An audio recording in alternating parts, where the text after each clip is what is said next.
TV. So today's video, mag-tutorial tayo kung paano papasarapin ang ating munting saging. Ayan, dami natin saging.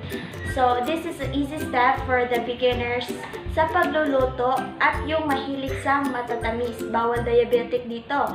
So dapat masarap ang ating saging. It's quarantine ngayon, so dapat marunong tayong gumawa ng homemade snacks. Gaya nitong saging. So, it is easy, tapos affordable naman siya. So, let's get started.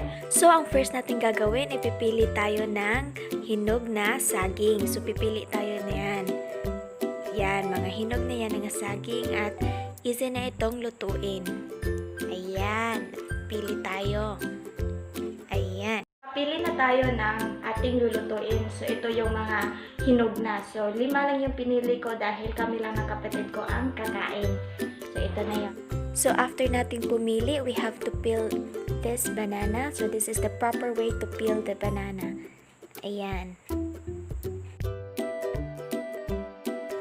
Ingat-ingat din tayo sa paggamit ng kutsilyo para iwas disgrasya. Ayan na. Ayan.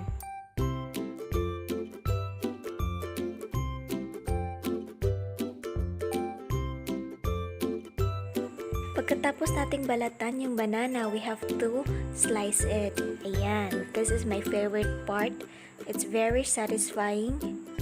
Ayan. Ingat-ingat lang tayo sa kutsilyo.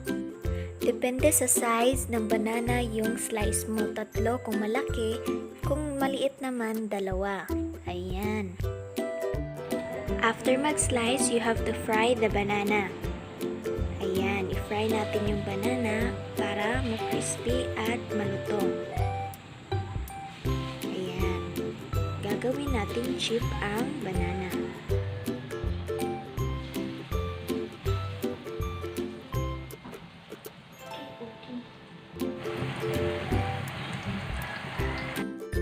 At yun na nga, pagkatapos nating i-fry, huwag nating itatapon ng mantika dahil gagamitin natin ito sa sugar.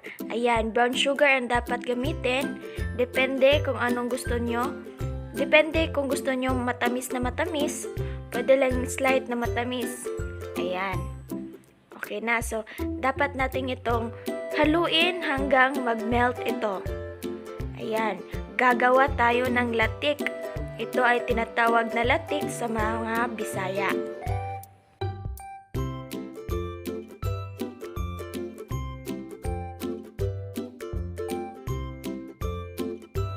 Ayan, unti-unti na siyang nagme-melt.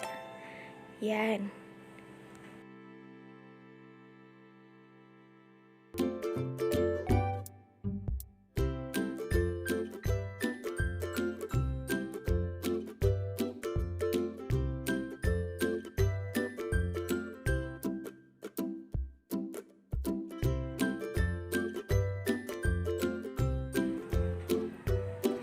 Ayan, ready na ang ating latik. Ayan. So, ilalagay na natin ang ating saging sa latik at halu-haluin natin hanggang maubos ang latik at kumover na siya sa saging. Ayan.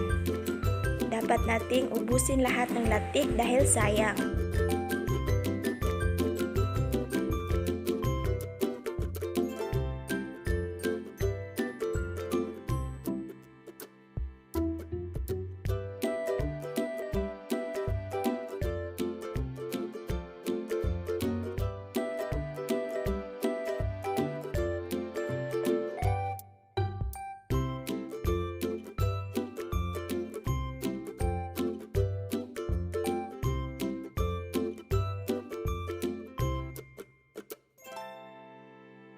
At natapos na rin ang ating pagluluto ng ating saging.